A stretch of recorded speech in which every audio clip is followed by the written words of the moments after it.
So hi guys! Today we are going to open my ipon for 2025. So last July I started doing ipon-ipon, no? So I started ipon because nakakita ako ng job, no? So meron akong trabaho that time. So every time I have binibigyan nila ako ng cash after kong mag-work, I put it in here. So, para hindi ko magastos. So, I'm saving for the future. So, let's open this. Daddy's birthday present. Guys, tingnan natin kung magkano yung na-open ko for 2025. So, half year only. I started July. So, it's not whole year. So, 6 months lang siyang, 5 months lang siyang ipon. So, let's see. Kailangan mo pala itong basirain. You have to ruin the tin. So, New Zealand money pa yan, oh, yung ano ko. Buy a new tin next year. Yeah. So, after ng holiday, it's deep. So, it's end of the year now. We have to take it out. Apparently, in our beliefs in the Filipino, you have to have lots of money in your wallet. So, abundance. 50% for George. Yeehaw! So, ayan siya. Kulay violet. Wow, wow, wow, wow, wow! Wow! So, ayan na. Wala nang laman. Hoy!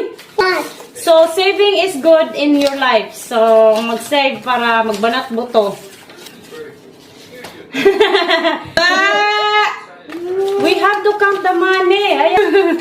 Hi, hi, hi, hi, hi, hi, hi. So, tingnan natin kung magkano yung naipon ko. So, I'm so excited para may mabili na tayo. So, since nag-start ako maglinis ng mga bahay-bahay, mga 2 hours lang yung ano ko na trabaho ko na ano ko na that's all the 50. We'll do the 20s now. Tingnan mo to add. Are you smart enough to add? What's your guess? What's your guess? Billion. 2 billion! Wow! I can retire now and 17. maybe May 1.5. Okay. Are you sure you can add what is this breaking point? There's a 23. 4, 5. 1, 2, 3. That's $30.